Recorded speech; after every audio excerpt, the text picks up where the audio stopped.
Vols are back. Yeah, they had us the first half, I'm not going to lie. Oh, could be Wayne! I think I got my swagger back. Oh! I love it, baby! Them orange britches. Something about them orange britches. Tennessee wins! Brought by Tennessee to one Jennings. Jennings makes the catch. Ball hit high in the air into right field. Going back to Sayre. And Tennessee can say hello, win column. A grand slam in the bottom of the ninth. You can't draw it up any better. We just won a basketball game, and we're very happy right now. I made up my mind. I don't expect to ever look back. I'm going to stay at the University of Tennessee.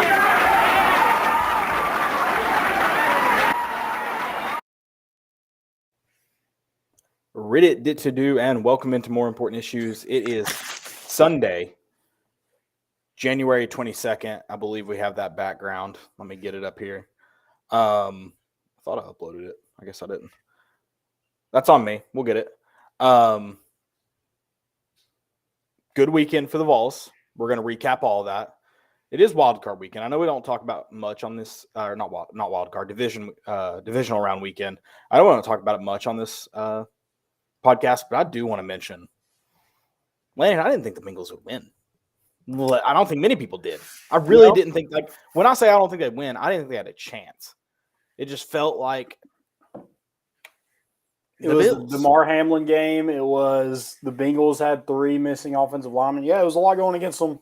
It was on the road, in Buffalo, but just didn't feel right. And for that reason, I kind of feel like that means the Cowboys win. Call me crazy. That's fine. I mean, they're playing without Dak's freaking interceptions. I mean, they'd be winning probably by 2 touchdowns right now. Well, take away the extra points. And, 2 touchdowns. Yeah, so 12 points. I am excited to talk about this LSU game. Tennessee hadn't won in Baton Rouge in basketball since, 2015, I believe. That's off the top of my head. I can't remember the exact year. It feels like Tennessee's just struggled against LSU totally lately, even at home. So this one feels even better. And then Landon tweeted out, I can't remember if that was yesterday or today, the football win in Baton Rouge. As far as a program, it feels good being Tennessee and not LSU. Can we carry that into baseball? I know we'll talk some about baseball today too. I mean, it's feeling like that, the decade of the Vols. I know when you thought about Tennessee's wins in Baton Rouge, I know you thought about the baseball series there. Yeah, and somebody brought it up too. I think I'm not sure if LSU is still undefeated in women's basketball, but they were. And I think in a week, Tennessee goes to Baton Rouge to play one of the top players or one of the top programs in women's basketball right now in LSU. So, yeah, I mean, the ladies have been a force too. I mean, what a time to do it. Yeah, dealing with some sickness as well, same as the men, and they're able to get that win today over a pretty good Missouri team. So, congrats to them. Feels good. Feels good. Before we do get into the rest of the show, I do want to mention our friends from Underdog. Underdog is Knoxville's best sports collectibles store with a wide selection of UT cards, autographs, and memorabilia. Whether you're looking for a Peyton Manning autographed helmet or the most recent Topps baseball card release, you'll find it at Underdog. The shop is owned by UT graduates and proudly supports UT sports by hosting NIL events throughout the year. Another exciting thing going on, obviously not this Saturday. I know we've gotten to that argument. Next Saturday, or how some would say this Saturday, Kids Trading Day at Dick's House of Sports. So it'll be a great day. There'll be some balls there. It's going to be a good time, possibly a little more important issues appearance. So excited to get together with Underdog. Stop by the University Commons Shopping Center next to Publix and Domino's to check them out. They're open 6 days a week with live YouTube shows 3 nights per week. Remember to always bet on the Underdog. Make sure you follow them on the socials. I mentioned that sports or Kids Trading Day at Dick's House of Sports. Follow them along for all the stuff they do. This Friday night, they had a trading card night, so make sure you're following along for any event they have, especially the NIL events. Those are the best. Yeah, and we already got some questions or some comments in the chat. Already some credence is already going at Kim Mulkey. So I love it. Why not hate her? but he hates Kim Mulkey. Hope Lady Vols whoop them. I mean, yeah, love the trash talk. We don't see a lot of women's basketball trash talk, but hey, I'm all here for it. 100%. 100%. And then I don't think we necessarily plan to talk about this, but Lady Vols getting in on this year's host of College Game Day, which is pretty crazy that for first off to even have them all three attend, which I think is the only school. Is that correct? Yes. The only school to attend all three Danny all White time. tweets it. That's what it. But also in it for that to be the case, and then for it to happen in a single year, that's insane. It's also kind of wild. I don't know how like College Game Day works with women's basketball, but it's kind of surprising that the Lady Vols have never gotten it before. Oh, I didn't realize. I guess I just didn't read that because that Tennessee sports. I thought that's what you said. No. It is the first time for it to happen in a single year, though. Oh, okay. Like in the same year. Gotcha. I believe they've hosted it. I thought I read 3 times. Okay. I do have a that would make screenshot. sense. I would be like, that's a wild stat and probably doesn't make a whole lot of sense. Yeah, I don't know how prevalent. I'll be honest. I didn't know that they had one for women's basketball. I didn't either until this week. Which it's also on Thursday. Yeah. So this is the third time for the men's College Game Day. Gotcha. Coming to Knoxville. Okay. Cool. Yeah, love it. Exciting More time for exposure. Rocky Top. Hey, that in NCAA, when you're trying to get the video game, when you're trying to get people to commit to your school, TV exposure is one of them. Hey, you can get a lot of TV exposure at the University of Tennessee, so come here. Do they bring Tony Vitello on for any of these? Yeah, I think just Tony Vitello with his shirt off. Yeah, sure. I mean, just maybe just a casual walk through the screen. And a lot of people wouldn't complain. No, it'd be fine. Is that similar though to playing pool with Tony Vitello? Yeah, maybe. Okay, so I don't know how good it is, but we'll take it. Let's run down to Baton Rouge. We love Baton Rouge. We love Baton Rouge. We had a great time there this fall. Fantastic town, great food, great people. I know a lot of people want to hate on opposing fans, away fans.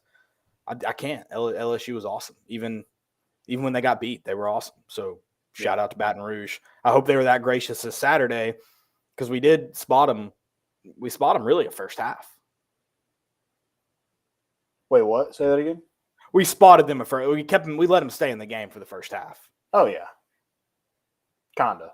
It was kind of over. Yeah, I would say the whole first half. Yeah, definitely like the first 10 minutes, but I would even spot them the whole first half. Okay. Yeah. Yeah. I mean, there's just something about it. I don't know what it is. Tennessee basketball wins by 21. Football wins by 27. You mentioned we had a great time. That was and maybe it was just because we haven't been to every SEC stadium, but that's definitely the best one I've been to. I guess just all atmosphere and probably just the game in general, how it turned out was just electric. For sure. And I'm sure basketball can be like that when they're good. That arena looked pitiful. Poor on a Saturday. This wasn't a Tuesday night game at 6 p.m. where people are barely making it from work. That was a pitiful performance from people who I consider to be great fans. Hey, and we kind of we've been there. We know what it's like to fire a coach and him kind of destroy your program. So hopefully brighter days are ahead for you LSU fans, except when you play Tennessee, of course. Yeah, for sure. Especially not when you play Tennessee, but especially brighter days. We want you to be good to beat Alabama. I mean, that's how much we hate Alabama. Yeah. Sorry, I couldn't get my words right. Also, I finally thought of the word I was trying to describe, like Zakiah had, and now it's gone for me again. Like I thought of it Saturday. We were watching it, or I was watching it, and I was like, "That's the word." Now I'm lost again, and it's an easy word, which is gonna piss both of us off. But he got the start again, and his adrenaline, that's the word, seemed to be a bit more under control. He seemed to be in the flow of the game, not ahead of it, more so in this game. So maybe he is leaning into that starter role a little bit. I mean, let's go ahead and ask the question. does he start going forward for you? That's tough. I don't know. I mean, the tricky part is he played so good at Mississippi State off of a lousy start.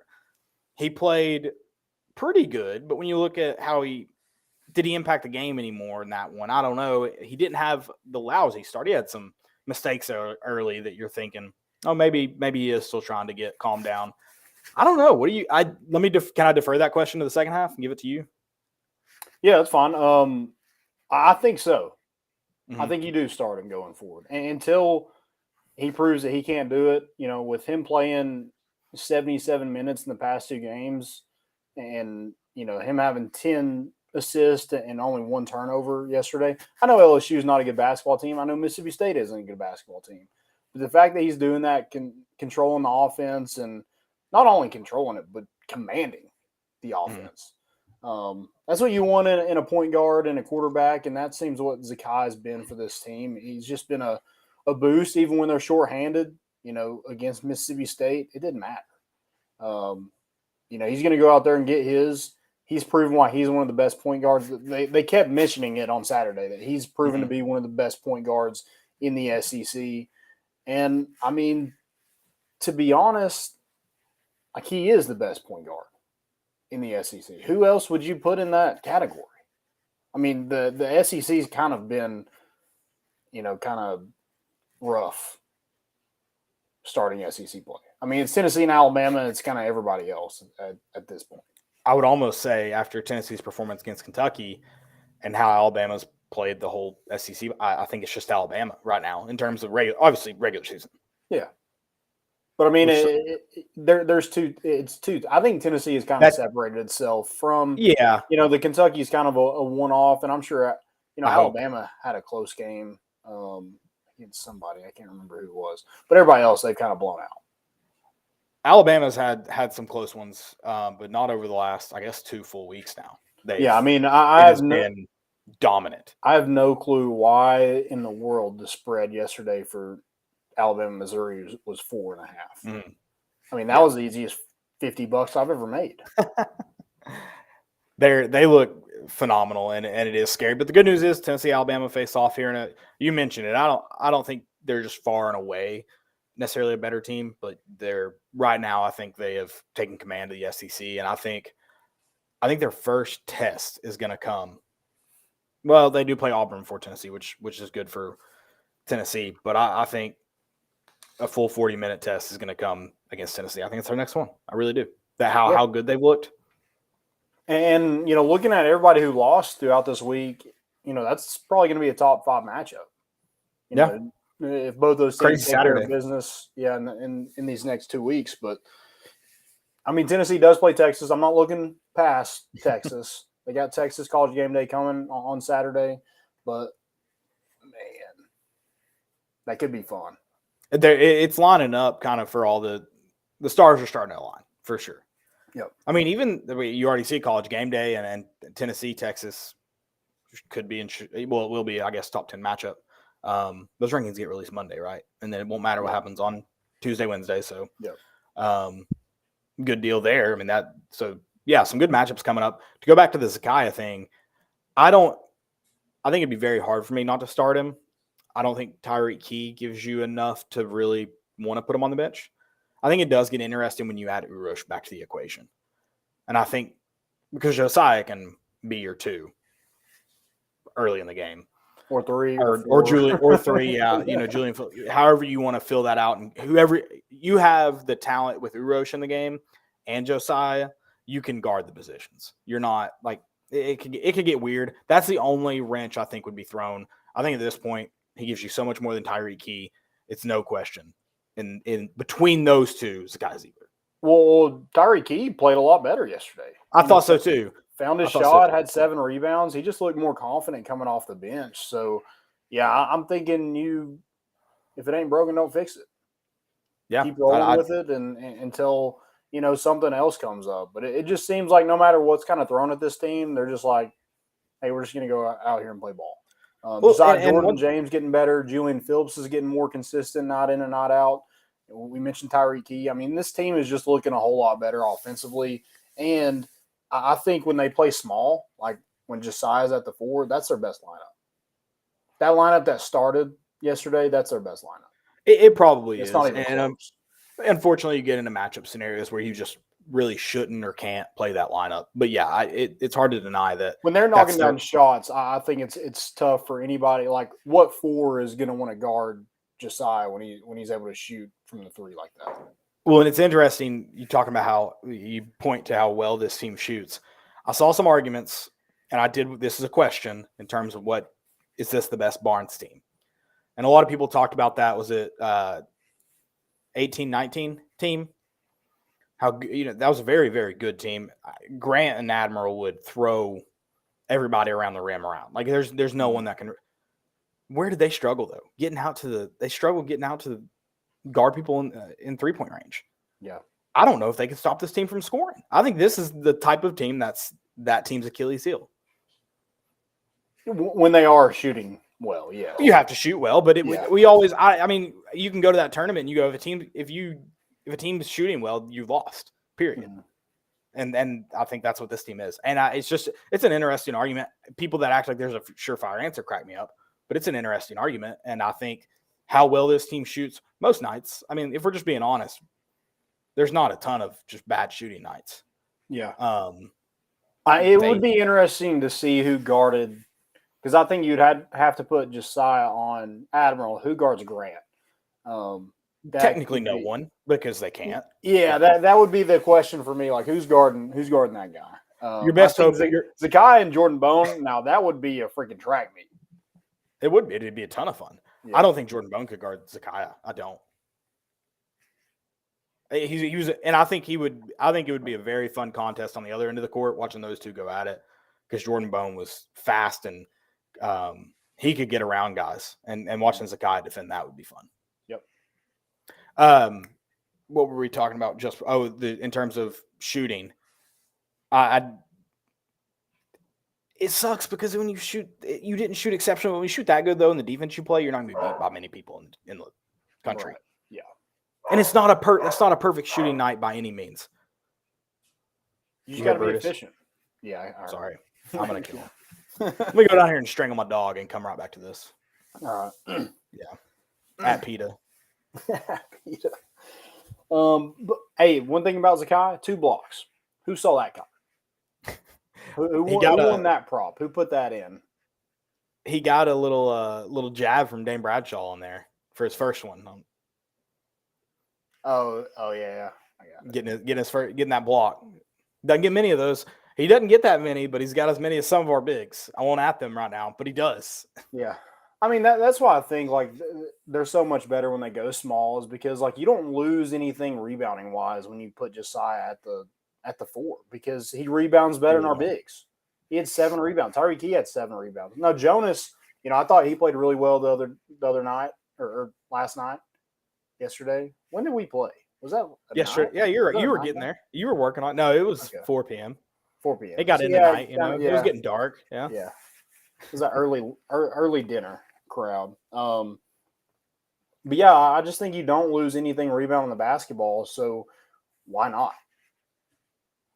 Why not put 4 people on the floor that can score the basketball? That doesn't give you any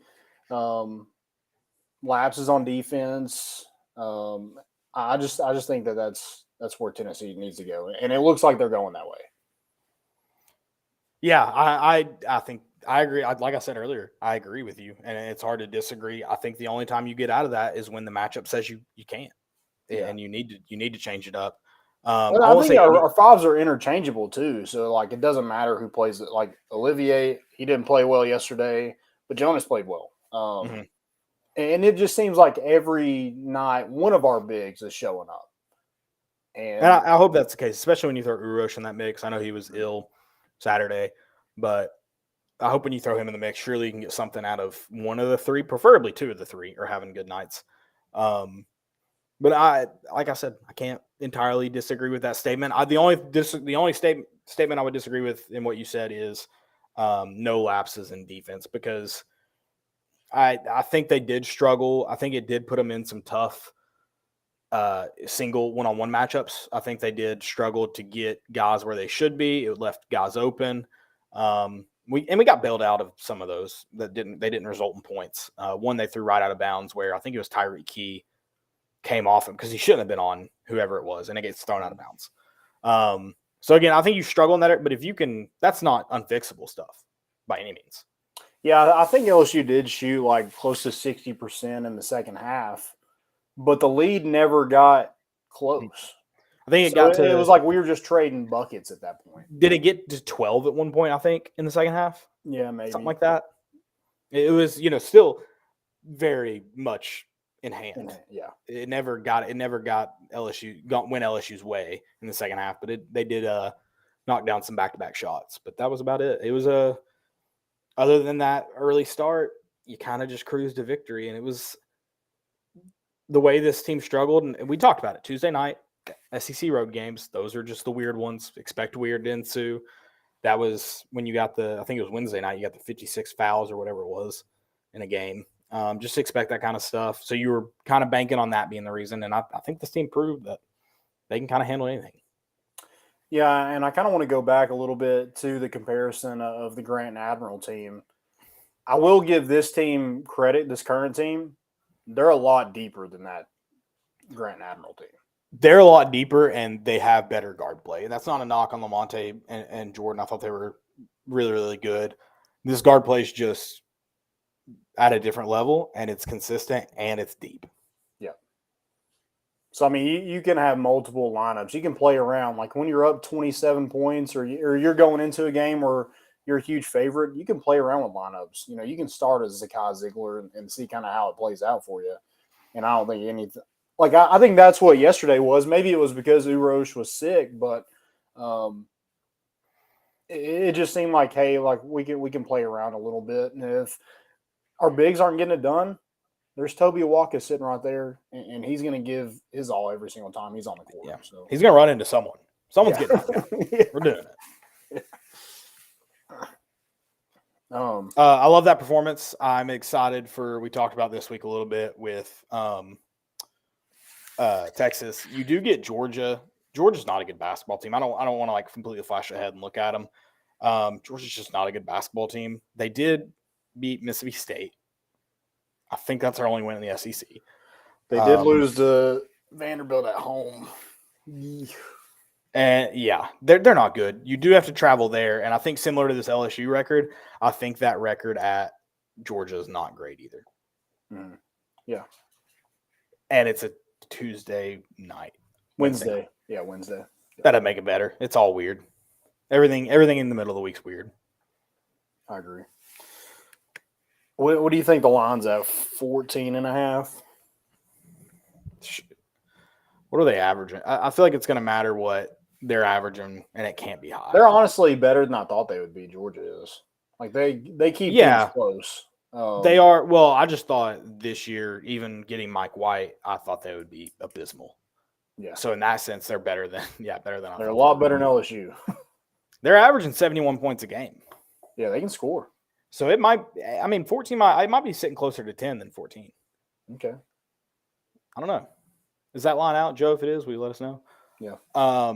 Josiah. It kind of makes me want to start him again, though. When we were talking about lineups, if you don't shuffle, you got to keep him in it. The way he's back. He's back. Yeah. Say he played 31 minutes. He played 34, I think, the night before. So yeah, he's all the way back, and he's feeling it. Guy was on his shot 4 for 6 from 3. So yeah, he was lighting it up. 7 rebounds, couple assists, couple steals. I mean, we trashed his shot. Stuffer. Yeah, for sure. And we trashed his shot a few years ago. The growth he's had, man, from deep, it's so pretty. He's wrong though. That shot was trash. I didn't say we were wrong. I didn't say that. It was bad. He's fixed it. It's so pretty. His catch and shoot game is very good. He's a guy that when you wonder if guys should stick around, how much will they improve? And I'm not saying they're all Josiah Jordan James. Some people, it's different for everybody. The point is, though, that they exist.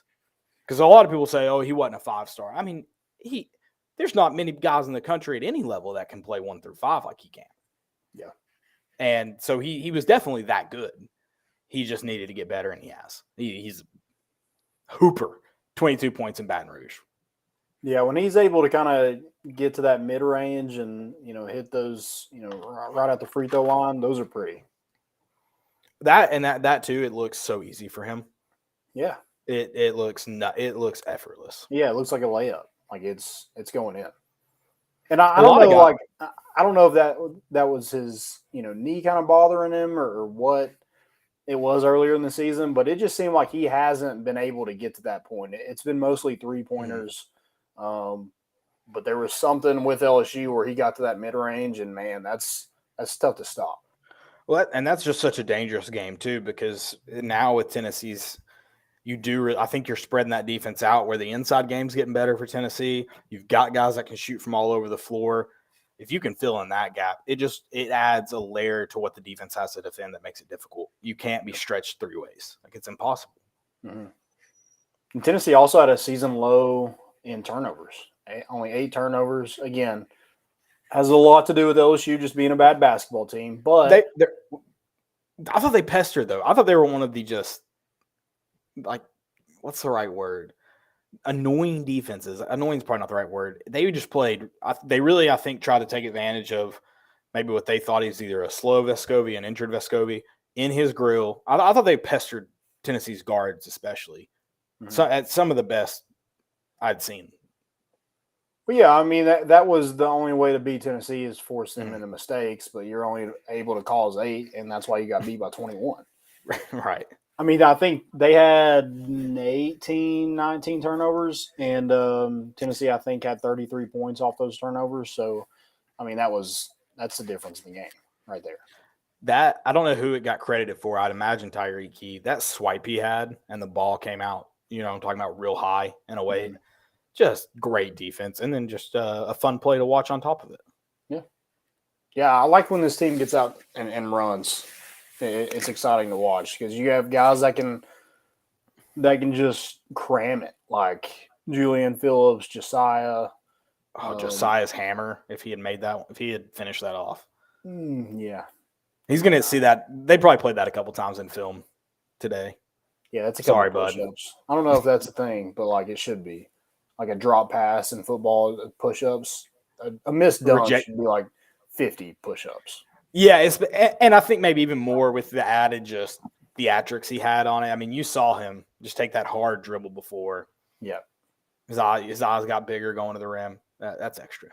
Yeah, he cocked it a little bit too much. How does he continue to get those steals?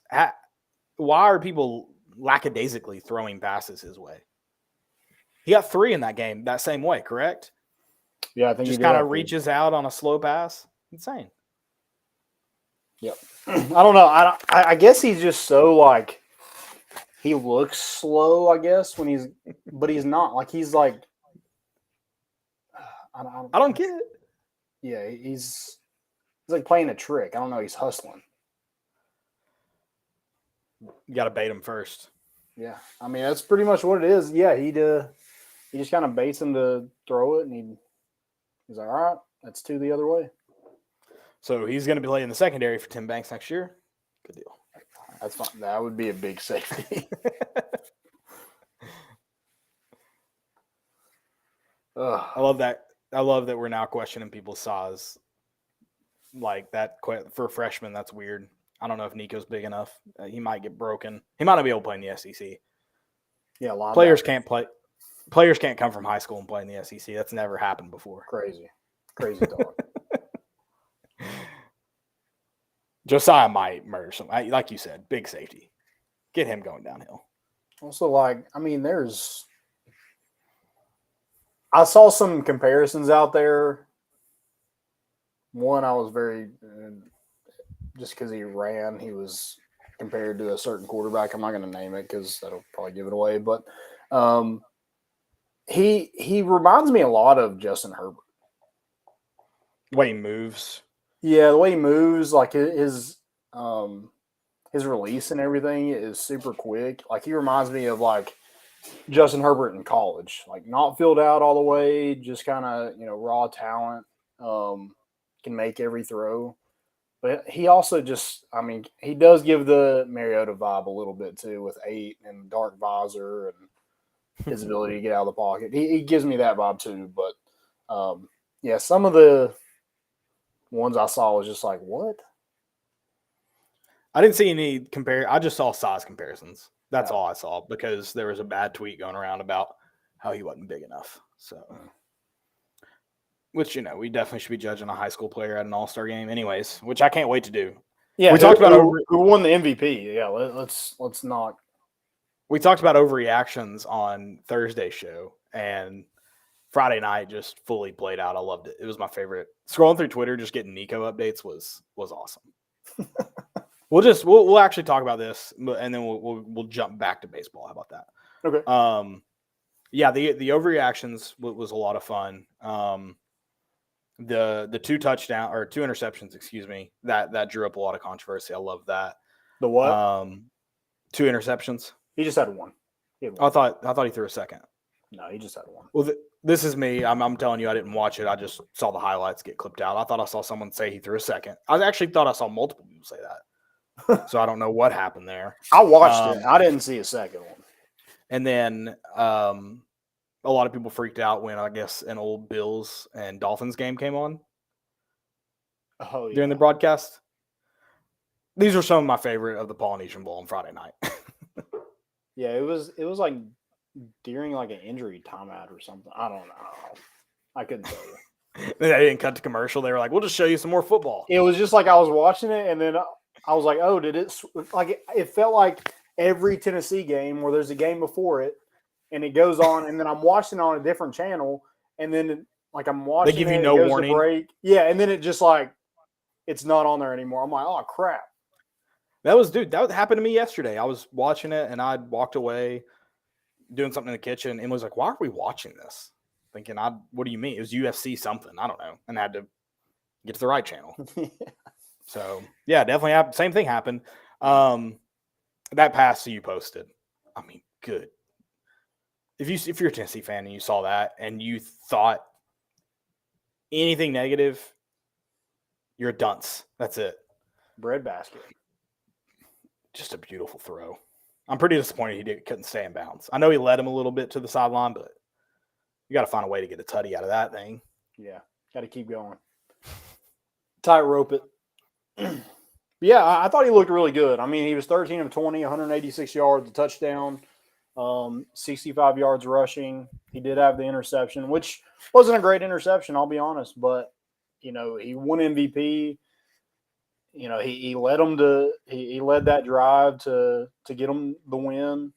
He had that dot to Deuce Robinson, who's a 5-star tight end. Looks like he's going to Georgia, but from what I saw, Nico was maybe in his ear a little bit. Hey, you want to take a visit to Tennessee and see what happens? I hope that's the case. I do love that. I don't think you can take anything good or bad necessarily out of it's not like we learned much about Nico. Like you weren't like, oh, I didn't know he could make that pass. It was beautiful. Right. It was great. It was it was an MVP all-star game, whatever you call it, an all-star game. So it's just one of those. Like the interception, don't hang your hat too much on it. Yeah. Not a big deal. And it's like I haven't really got the Harrison Bailey when he played for Marietta. That team was so highly touted. Like we got to see them play, right?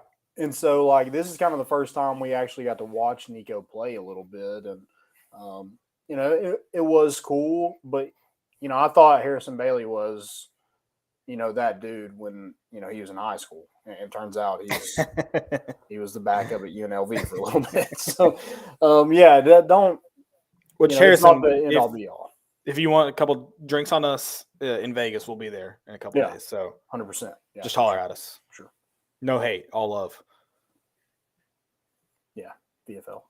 Well, yeah, for sure. Yeah, if he's VFL, he's a VFL. Also, who was it? Alabama fans are claiming Jalen Hurts as like a Crimson Tide guy. I probably have a different take than Tennessee fans, and I respect Tennessee fans. I think they're calling it just because we hate Alabama. And if we want to say that, kind of like the Stetson Bennett thing, I'm cool with saying that. How can you not? He's got to have some kind of Crimson Tide tie. I mean, but He was in for 3 he years. wouldn't be considered a VFL though, Not by John Adams standards, no. or my standards. You didn't graduate. You can't say graduate. Jalen You Hyatt can't on a do- VFL. I mean, he finished his career at Tennessee. Yeah. I don't hate. I don't. Well, if I'm an Alabama fan, I'm also not in the camp of like you can't hate him in that national championship game, then he gets benched for Tua, and then claim him when he's blowing it up in the NFL. see, I don't feel. That's why I think that's a great example. He got benched. It's not like he lost his job for being bad. He wasn't great in the national championship game, but he could have won that for him. He won the SEC championship game for him too. I mean, was that a year later? Mm-hmm. The same scenario, or was it? Sorry, not a year later. A week earlier. Earlier, 2 weeks, whatever. Yeah. Couple Anyways, weeks. Yeah. I just feel like he got beat out by a guy better than him, and go seek a better opportunity, and he got it, and Tua worked out for. I don't know. It just doesn't. I don't know. It's weird. I don't think it's not like I didn't feel like Alabama fans hated him at the time. Maybe I just didn't hear the right ones, but I don't know. I'm all for, here's the I'm all line. for like I'm all screw hating Alabama. Alabama. Yeah. Yeah. All right. So in that case, yeah, you can't claim him. Yeah. Well, I mean, it was all it was Tua mania, and then Jalen Hurts turns out to be a better pro. I mean, what a story that is, though. I mean, that speaking of like making a movie about something, him getting benched at Alabama, going to Oklahoma. Good God, dude, you're Netflix now. You're making way too many movies. We gotta. Well, I'm saying like, I mean, what if he does win the Super Bowl? Like, isn't that a great story? I think it is a great story. I think he came at. I said it for a lot of people. They were he was right when transfers were starting to kind of be on the forefront of things. Yeah. And then there were people that were transferring and not playing, and then there were people that stuck it out. I'm trying to think of one off the top of my head, but I'm struggling. That stuck it out and succeeded at their original school. And they were pointing at all these people, and they forgot to mention and look at Jalen Hurts, who went to college football playoff and was a Heisman candidate at Oklahoma, and everything was kosher for him. Gets drafted to the Eagles. I would say a better situation than Tua, and no one wanted to talk about that transfer. So I think it came at an interesting time in all of that. And then the fact that it did work out, he got to play under Lincoln Riley. Speaking of coaches I hate, but it's hard to deny how good of an offense coordinator and quarterback guy he is. Yeah. He got a lot better. Like, yeah, from his transition from, Alabama and Oklahoma to the NFL. I mean, because we're like, oh, he can run. Sure. Can he make all the throws? And I would have said no going into the NFL, but I mean, he's done it. Yeah, he looks really good, and it's kind of, I don't know, maybe it's because Philly fans are just so crazy and so far away from us that I like them that I'm rooting for Philly. Well, and it's that like prototypical quarterback. Like, he wasn't that coming out of college, so the people that are like, yeah, Will Levis is the prototypical quarterback. Who gives a rat's ass? Look at Lamar Jackson and Jalen Hurts. I mean, Cam Newton wasn't a prototypical quarterback either. Well, what they're missing too, you talked about how much Jalen Hurts has gotten better at throwing the football. Jalen Hurts and Lamar Jackson to an extent too. I mean, Josh Allen's a great example. They are prototypical quarterbacks that also can move and can extend plays with their legs. Will Levis is everything but that. Yeah. Yeah, if you're not getting it done in college, I don't know how people think they're going to get it done in the NFL. But you said you kind of like Sam Darnold. He definitely didn't get it done in college. He was better in college than he is in the NFL. No, that one season true. He was at USC. You should be better in college than you were in the NFL, kind of, technically, I guess. He threw more interceptions than he did touchdowns in his college career and went number 2 overall. I don't want to hear it. It's unacceptable.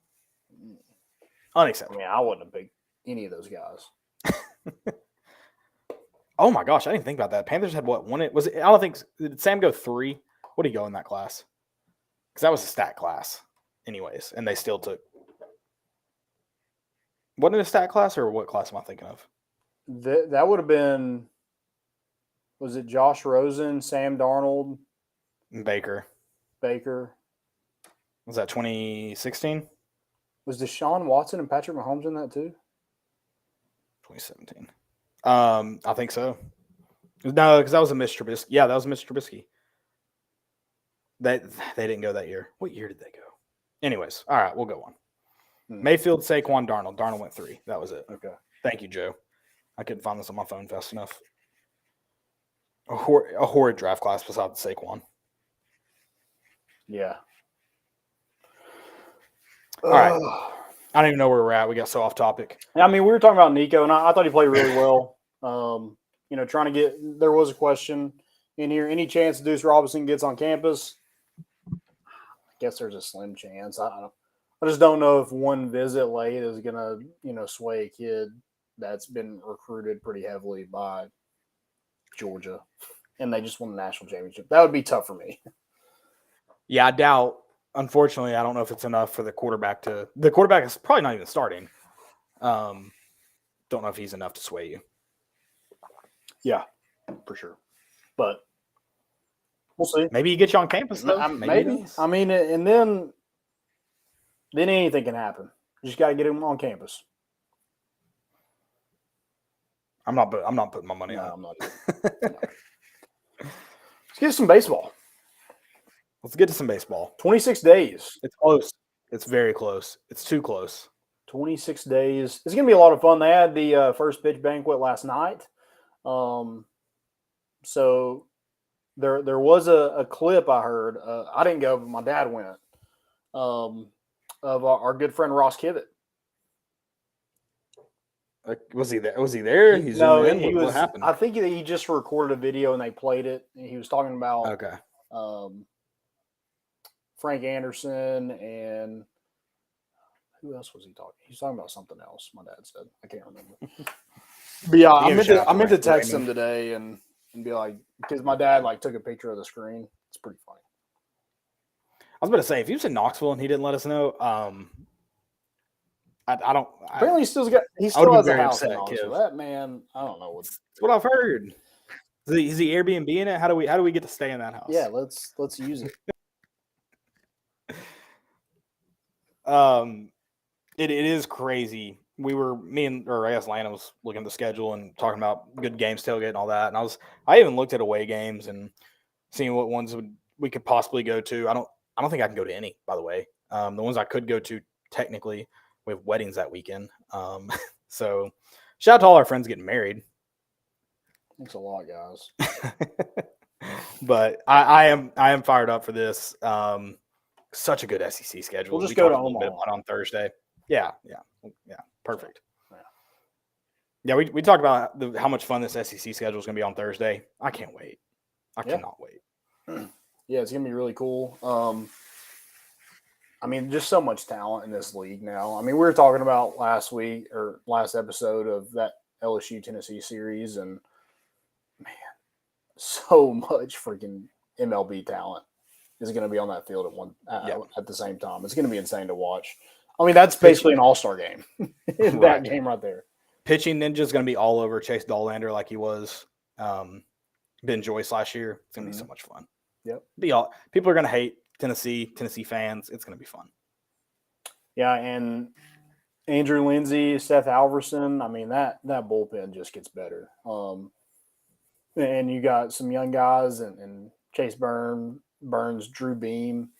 I mean, you just got a ton of pitching. And then the lineup, last year there was questions about it going into it after that, trip to Omaha, and they just reloaded. That's all they did. And that's all they're going to do this year is reload. They got a ton of lefties in that lineup.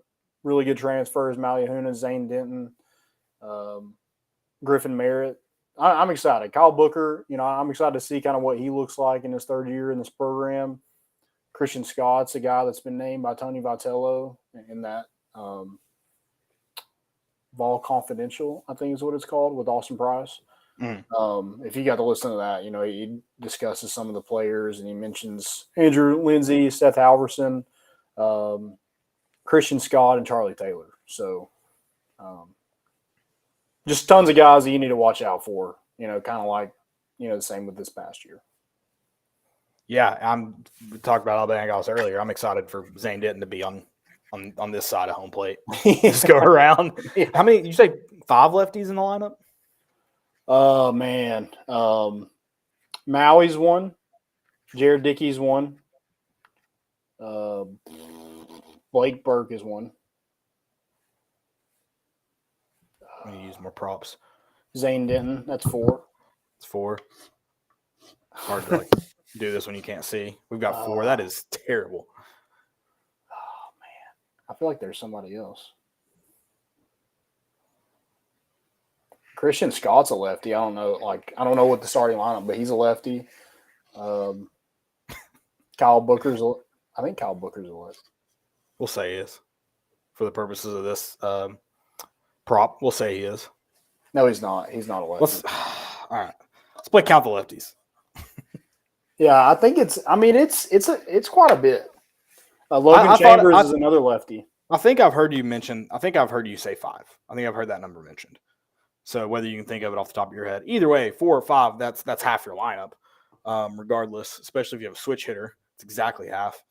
But no, it's you talked about this team reloading, and just with the depth that they have throughout the season, or throughout their season's not the right word, but okay, they have guys on the bench that can play. And they're young usually, and then they continue. We talked about it, I think, with Evan Russell a little bit. Like, your goal is to get their goal is to recruit over you, and they're trying to bring in guys that are better. So their ability to do that, and then maybe even see guys step up. I just don't see it slowing down. And Tennessee even got a big, whether he steps on campus or not, Tennessee got a big commitment. Yeah, Lucas Martinez, son of Manny Martinez, the Red Sox legend. That's really cool to see. I mean, I knew he had a son. You know, I was watching the MLB draft, and they were talking about Drew Jones, who is the son of Andrew Jones, and they were talking about, players coming up that are sons of, MLB greats, and he was one of them. I didn't know how good he was, but, the fact that he's able to commit to one of the best teams in the country in the 2024 class probably says a lot about how good he is. Does he step on campus? Who knows? But it's becoming more and more common where guys are stepping on campus. I mean, look at Chase Burns. Yeah, and for them to get Chase Burns, like you said, I don't know where he finishes up, but in terms of them talking about it before the draft, before money was on the table, you'd probably be more shocked to get him on campus than Luca Ramirez. So obviously how that all shakes out in the next few months can be very different, but everything you heard about Chase Burns before the draft, that was a miracle, and looks like it's going to pay off. It has so far. Yeah, for sure. Yeah, Alex Stanwich is another one that was going to get – I think he did get his name called, but he ended up coming to campus. He's an outfielder that you probably want to keep an eye on as well. Luca Ramirez is a lefty, too. I thought that was funny. Another lefty. Yeah, I thought that was funny. They love that short wall out there in right field. Yeah, that's why they won't build a berm. They're going to have to extend the wall to keep everybody safe. I know your game, Tony. They did build more, or they're in the process of building more porches. I think 11 or 12 porches. In right field? Yep. We're never going to get that spot. That was our spot. We claimed it. You can't do that to us. Just call me first about the porch. Yeah. Just call me first about the porch. I mean, here's the thing. If you have a porch, let us know. We'll be happy to, come there and have a great time. You'll never find me down. Just let me just say that. And if I am down, I'll take it out on the opposing left or right fielder, whichever porch you got. A menace, man. I'm a menace. Yeah, I think they're moving some of the parking right there. Well, so I know they're building that facility. I didn't think there were porches in that plan out there. So is that new? I don't know if they're going to be kind of like temporary. Yeah. That side needs something. Just to kind of, obviously you're never going to see that park fully enclosed, but to kind of get closer, right field needs something. Right. Yep. That park's going to be beautiful. I can't wait. Mm-hmm. And the funny, I know it's not the most beautiful park, but especially down first baseline, it looks really good. The new upgraded porches look really good. And it feels, I don't know if it is. I'd have to, I guess, look at a lot of ballpark dimensions and stuff. It just feels much more intimate than a lot of parks. Everything feels closer. Yeah, I'm wondering, like, if they do put those porches, it'll feel more enclosed, which I think will be cool. Right. And I would love to be in right field right there. And, when they start, God, what's Kirby's song? What is this song? I'm not going to sing it, but. If you sing it, I might know it. Save a horse, ride a cowboy. Oh, okay. Yeah, you see him just kind of like stretching a little bit. He curls up the mustache and runs out there. That's got to be a pretty electric entrance from out there. Yeah, ton of fun. Standing room only, baby. Yeah, put me somewhere. That'd be is that a band name? It's a good band name. That'd also be a good student. That'd be a good student. All these student sections want to get creative. Rocky Top Rowdies. You got the Chop House at schools that do all that. Like, standing room only would be a pretty good student section name. This is our business. This is what we're here to do. Standing room. That is a good band name. Put me somewhere. That should be a song. Put me somewhere. I like it. Credence got season tickets again. I'm sure you'll see us. Definitely see Landon a lot. And then I should be at a lot of weekend series. Yeah. It's going to be I can't wait. I love baseball season. It takes a lot out of me because, I'm there sometimes 4 nights a week. But, hey, I give my all for the Vols. You can never say I don't, because I do. All right. Let's anything else for baseball or anything we've talked about before we get into some questions? I do want to mention a funny, you got to see the video, so I do kind of want to mention it on here. I had a really funny video that I thought was going to go viral. It didn't go as viral as I thought it was going to be, but it was still really funny. So my Uncle Steven comes over to our house, and to make it not as weird, I guess, he does have Down syndrome, so he just likes to come and hang out. I don't think it's weird if your uncle stays. Well, okay. Now that never mind. You kind of say now that I say it like that. All right. I had context, I guess. Yeah. So my wife runs in, and she's like, "Steven's here," and I'm like, "All right, cool." So I go up, and I always like getting his reaction. And his first reaction, if I go to his house or he goes to my house, I like to get his reaction, just like when he steps through the door. So I'm videotaping him walking up, and he's got his PlayStation 5, all of his games in one bag. He's got his clothes in another bag. This man takes one step, and his foot hits that concrete, doesn't make the first step, and just tumbles, like full 3-second tumble right into the storm door.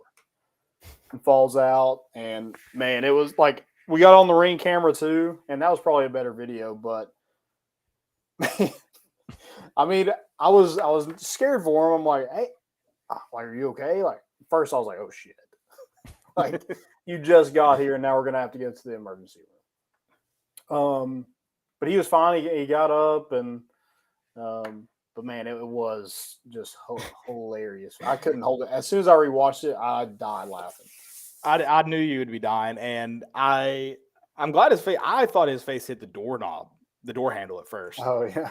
I was like, oh, and then the second rewatch, you can see him. I mean, he had to millimeters miss that thing. Yeah. And I mean, right, like siding, storm door, then siding. Like I heard it all. Yeah. Was the PS5 fine? I didn't know there's PS5 in the back. All right. Good. It kind of just like he kind of like didn't realize it, but he just kind of set it down. I don't know if that was in the back of his mind. He's like, "Oh, yeah, I can't." He knew it was responsible. He knew what we needed to take care of. Yeah, got to take one for the team. He's a guy's guy. He is. Yeah, he was fine. He was better today. He wanted to take pictures before we dropped him off, but yeah, I thought I'd mention that story. If you do want that video, I can send it to you because I've been sending it to everybody. So. It's on TikTok, I think. It is on TikTok, yeah. All right. It's on TikTok. I think it was on my story yesterday. But. You should have seen it by now. If you're not, get on the internet. Right. Get online. Listener questions. I did ask that one. Is this the best Barnes team? And is this the best Tennessee team? I think it's too early because it just doesn't matter till down the stretch. But I think it is. I think any matchup you put this team in, it would be very interesting. I'll say that. I think I could confidently say that. Yeah, I agree with that. Yeah, this seems deeper for sure. That helps a ton. Yeah, I don't. In the 7-game series, I don't know who wins it. I just like to think like it would just be hard for me to bet against Admiral and Grant. Very hard. So yeah, I don't know who I'll take, but I'm and then you get into Bruce Pearl arguments too. There's some really good Bruce Pearl teams. Yeah. That Lofton team was good. I just don't know how deep. And I mean, those bigs weren't world beaters either. Yeah. They were good, but they weren't. I don't know how much better. I haven't seen those teams play in a long time, to be fair. Right. All right. Did you have any more? Yeah, we did have one more question. And I've got one more too after that. Name a college football, basketball, or baseball player that you just despised. Oh, yes. Good one. Mine is God, while I'm blanking on, I should have written his name down. Land Shark dude from Ole Miss. Marshall Henderson. Yeah. Ooh, I hated him. He's a good one. Hated him.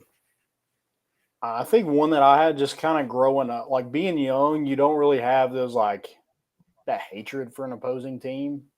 Maybe you hate an opposing team, but opposing players, like you just don't really know them enough.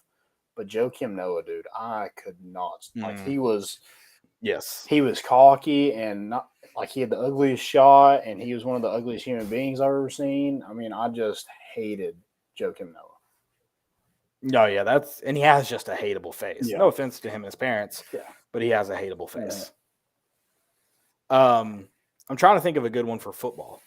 It's kind of hard to completely hate players in Tease football. Tabor, 100%. Yeah, but he was so irrelevant. I just didn't like his comments were annoying, but then you beat him and you're just like, all right, I kind of forgot about him. Yeah, that's true. He was the thing is part of being hated. Joakim Noah because dude was a hooper. You kind of got to be good. Yeah. No one. Yeah. If you're irrelevant, no one really hates you. Like Grayson Allen, I saw someone say Grayson Allen. The problem with Grayson Allen is he's good. Like there's a reason he's in the NBA. Yeah. Drew Lock was one. He was annoying. Not like, yeah. Yeah, wasn't a fan of him. Terrence Cody. I hate that football one. I hated him too, but I think it was all just one play related. I don't think I could have said anything else about him before or after then. Yeah, depending on how you split it. Yeah, two for sure. Yeah. I don't like Lane Kiffin. You mentioned coaches, Kiffin. And here's one I hate, but I do respect to a degree. Steve Spurrier. I hate that man. He's so annoying. Urban, I hate. Zero respect. Any white guy from Vanderbilt that was like a 7-footer. I feel like they always have one. Yeah, you probably got like 4 or 5 over the past like 10 years, 12 years. Cornette, Robbins, they got one all the time. Purdue's 7-footer too. Any Purdue 7, pick one. Yeah.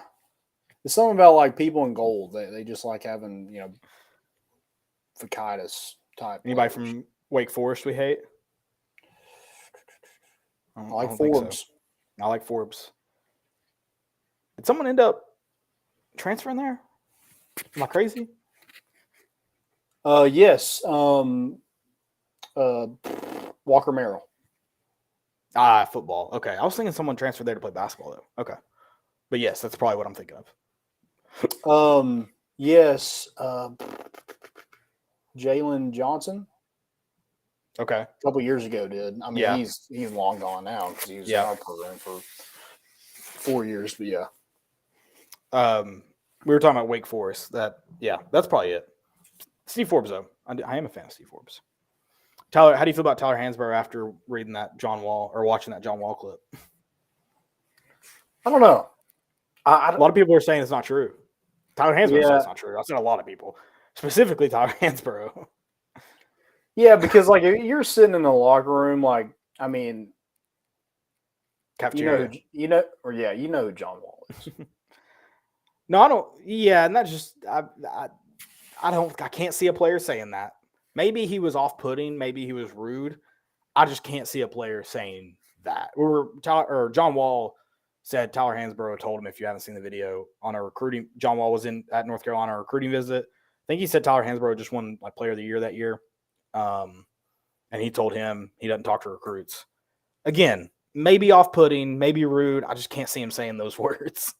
Yeah, That would even be though like Tyler Hansbrough does wild. like he's probably somebody that a lot of people hate too, but yeah, that just seems weird. I mean, he was there last night, I think, for Armando Bacot, broke his career rebounding record. I don't know. It just doesn't seem like something he would just say to John Wall. John Wall, it's not like John Wall was just a nobody. He was like the number one player in the country. Yeah, and let's not pretend why you went to Kentucky. Like maybe you were thinking about UNC, but let's not pretend that's the reason. Yeah. The only reason you went to Kentucky. Right. Yeah, you got a bag. I hated John Wall. I hated John Wall because he did that stupid dance. It felt like a million times on Tennessee. And I know what you're saying, Gil, we only played at Kentucky for a year. It just felt like I saw that. And then I think it was Scotty Hop. Was it Scotty Hopson? That's not right. That's too early, I think.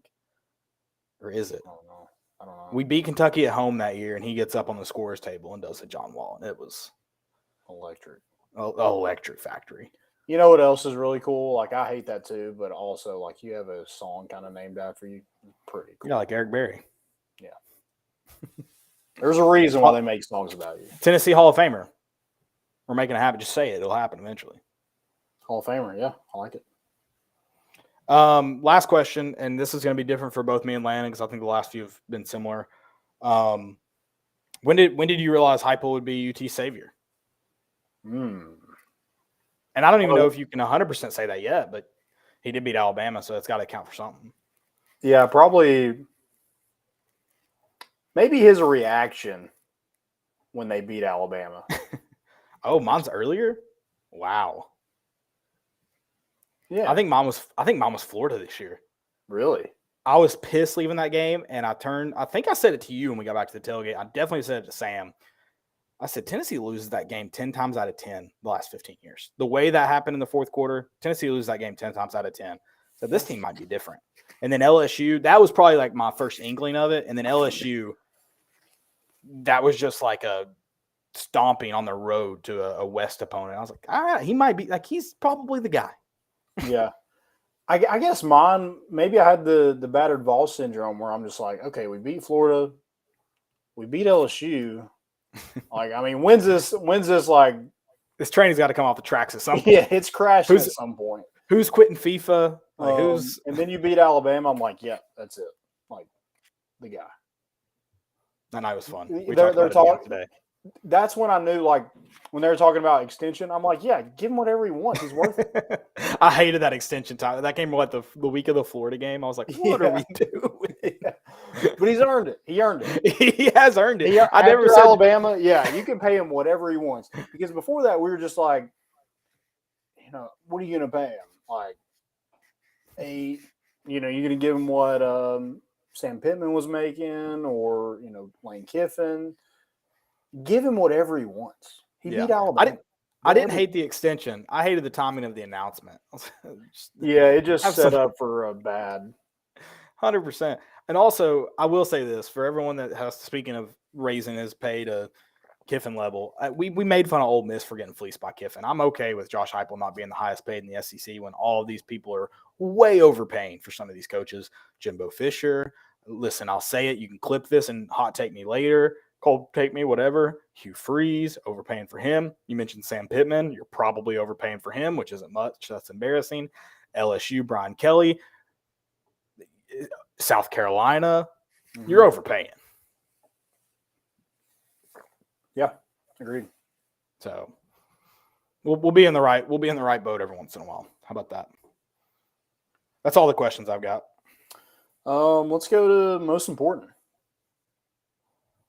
Joe, you want to get in here too? You got any most important? Some fails? My first one, I'll go ahead and read off. We actually mentioned it earlier, but it is Tennessee's the only school to have hosted ESPN College Game Day for football, men's basketball, and women's basketball. Ball football's hosted 11 times. Men's basketball's hosted 3 times, and Lady Vols will host 2 times. Both those will come after this week. So and then also all in the same year. So that's pretty crazy. Yeah, it is wild. My first one is it's got to be Joe Burrow, man. All he does is win. It's amazing. Joey Boots, namesake. Joe Cool. I mean, it's just I don't know. There's just something like he's already like he's won more postseason games than any Cincinnati quarterback. That's insane. Postseason twice. Twice. It's wild. I got one. Sorry, such a bright intro. Wilson Furr, who's I don't even know. I think he's like on the lower level golf tour, but I think it's actually an older picture that like resurfaced from like earlier this year, like mid 2022. But he started a qualifying round for one of the U.S. amateurs off with 2 hole-in-ones on a par 4 and a par 3, which is pretty stout. And it just started going around. I never heard about it in the first place, and it's been on like a couple things, but. Yeah, the scorecard. Actually, the rest of the scorecard sucks, but having 2 hole-in-ones in one round, let alone. So did he win the tournament? No.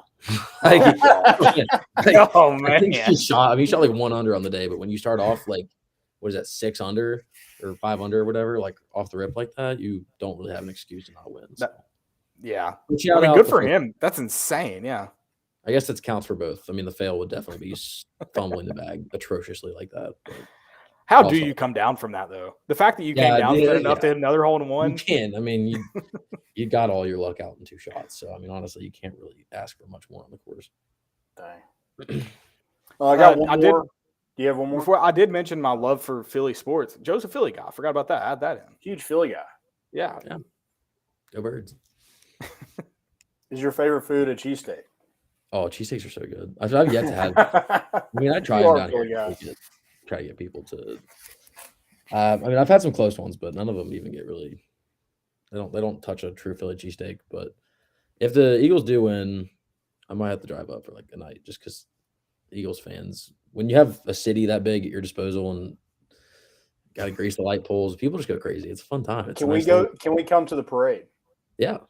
Oh, the parade, dude. When I went to the last parade, it was so bad. Like I was also like 16, so I was sober as a squirrel. But man, yeah, maybe if you were drinking, it's probably a lot easier. But when you're standing there for like 9 hours without moving, for like 2 minutes of like a bus passing by, you start to like rethink everything. But you know, it's fun if you do it right. I just don't think I did it right whatsoever.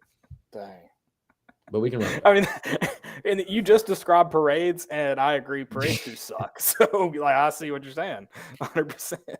Unless it's Mardi Gras. Those look fun. Yeah. I've never been, so I won't put it on its own tier yet. Parades suck. Yeah, the Christmas Knoxville parade, that thing is terrible. Maybe throw some beads at me. I might change my mind, but we'll wait. When are parades going to start phasing out? Those seem a little like, I don't know. I don't get it, man. If COVID didn't kill them, nothing's going to kill them. Yeah, I don't think. We're here to play. I just love the tradition of not only the Macy's Thanksgiving Day parade, but also everyone just shitting on the vocalist there for lip syncing. Yeah. That's my favorite tradition. Also, like, people actually wake up and watch that. People get so excited about it. I couldn't imagine, being there. Imagine just turning on TV. Like, I'm on it. I do turn it on Thanksgiving Day because it's on before football. I turn it on. It's on in the background, but Landon's right. I think there are people that are genuinely they sit down. Very excited. Yeah, like it's on. Like you wake up and you toss Macy's parade on because it's just on, and it gets you in a Thanksgiving mood at least. Like you're ready to eat some food, get cooking. But no, once I see parade's gotta go. Once I see Snoopy coming through, I'm like, oh yeah, get the turkey, get carbs. Let's do this thing. You said you had one more, Landon? Yeah, Loyola Marymount beat Gonzaga. Gonzaga's 75-game home winning streak. Damn, that doesn't surprise me actually. And a 93-game winning streak over ranked or unranked teams. Jeez. God, that's bad. That's not Loyola Chicago either. No, It's not Tennessee's nemesis. Loyal Marymount. Yeah, you also like it was a bad day for like top 10 teams or bad. Yeah, it week for was. top 10 teams. Kansas lost twice. Houston lost to Temple today. Gonzaga lost. Texas lost. Who else lost? UCLA lost. Xavier lost. Tennessee can Kansas got Tennessee didn't lose. Kansas Well, got thrashed at home. Yeah, they lost me money. They suck. I do like how we all had the same reaction to the Gonzaga thing. We weren't even. It read more like a fail because we were all like, "Oh, disgusted with it." Yeah, brutal. Landon's trying to hype up like old Marymount over here. Yeah, We're the just tournament dogging team. pretty low Gonzaga. scoring. Signature win, baby. That's a group. Is it group one? Quad one. Yeah. Quad one win. Yeah, I mean they're right there. wasn't Bubble it team. lower scoring kind of? It was in the 60s. Yes, it it seems was like- 68 to 67. Yeah, I feel like Gonzaga. What Drew lost that Timmy have? much. 32. Screw Drew Timmy. He had 32. He That's carried. one I forgot. I despise Drew Timmy. And you have no reason to, which is my favorite part about you. Yeah, hating him. just hate him. Is he You older just than hate Stetson him. Bennett? He's got to be, right? He might be He's older what? than Landon. Oh yeah, 100%. He's older than Stetson Bennett. He's only 22. I mean, That's Drew Timmy- insane. That's a Yeah, but- lot. That's that's falsified record. He's got that adoption certificate. He's at least 27. fails. Fails. I tweeted mine out, and it just angers me. When are we going to get coaches off the court? It's insane. Kermit's out there guarding an Arkansas player on Saturday. Buzz Williams does it every week. Calipari does it every week. I'm sure there's other coaches outside of the S. It's insane. If you Buzz can't coach off Williams the is court, probably he's out there like sweating on people. That man sweats more than Bruce Pearl. if he doesn't win Sixth Man of the Year, it's a disgrace of an award. The thing is, It's it's not insane. even like it's not that hard to like. I wouldn't be that upset if like it's not that hard to manage. I don't know. Like it's just like very like you look at Rick Barnes and like anytime he's ever doing it, he's trying to communicate something for the most part, but he's never like making a big scene about it. For the most part, it's like do what you gotta do from your side. You don't have to. Well, get he's not. 10 court. Yeah, the problem with those guys, they do it when they're on their end Their of the side of court. the They're on the court. No, the Calipari one when he was straight up like almost at the key, like you got to back off a little. I mean, he was in the play. It's I insane. mean, when are we going to start maybe throwing a ball their This is way? I don't know if you saw this. Yeah, Joe. like why don't they like cross court crazy. pass and miss it on purpose and be like, the coach is right here. Like make You know them what? do something about it. Just I think- implement. I would be fine with a sideline warning, similar to football being implemented. You don't tee them up. They don't get a technical count. They get a warning, one warning every game. Because those dudes are going to get warned once a game. Then start teeing them up after it. And you're going to cost your team points and possessions unless you get off the freaking court. It's insane. If It you hit a pisses- coach that's on the court and they get hit with the ball, it should be 2 free throws and the ball. Yeah. And technical. You shouldn't be on the court. The rest of your Yeah, players are that's- getting tossed if That's they're what on I'm the court. saying. If you can Yeah. actually like hit them while they're on the court. Just do it. Just zip it Yeah, their start way. body man. check. Start body check. Yeah, and open it up to. Calipari too. I can't stand him. Just speaking of coaches we hate, I cannot stand him. Yeah, When he was crying about Shibwe's elbow, and clearly he was mad because the ref was explaining the 2 flagrants he was about to issue, and they just said about Shibwe's. And before the ref could finish his sentence, Cal starts crying about it. The ref's like, "Let me finish." He finishes it, and Cal's like, "Oh, okay. Yeah, Cal, because the call makes sense if you just let him finish, you buffoon." Did y'all watch the Kansas City game? Yes. Yeah. Some of it. I watched probably the entire first quarter and most of the second half. I mean, Chris Collinsworth, man. He Just is in love with Pat. absolutely infatuated with Patrick Mahomes. He threw an incomplete pass where, like, I mean, just like didn't mean to throw it and it comes out of his hand. Chris Collinsworth, he's like, oh my God, this was a great play by Patrick Mahomes because if he throws it, like actually throws it, it's an interception. What? Yeah, I mean, love all it the was- comments about him. Like if Patrick Mahomes had made this, Chris Collinsworth would have came in his pants. I saw the it was the picture of the dad from South Park with stuff all over him with his pants around his ankles, and he was like Chris Collinsworth. Anytime Patrick Mahomes throws a 3-yard out to a running back, He goes home. He loves the all 22 tape. Oh God, Oh, Chris yeah. Collinsworth loves it. Any more fails? Shout out whoever landed that plane on I-40. Wait, For what? I mean, I didn't real? think that was a fail. I guess that was like low key, probably. Is that real? Yeah. Yeah, you didn't see that? Uh-uh. It was a small, like, I don't know It what was a those planes weird- are it was a called. weird Prop plane. It's on paper Dang. mill. He landed it on the paper mill exit. On the interstate at the paper mill exit.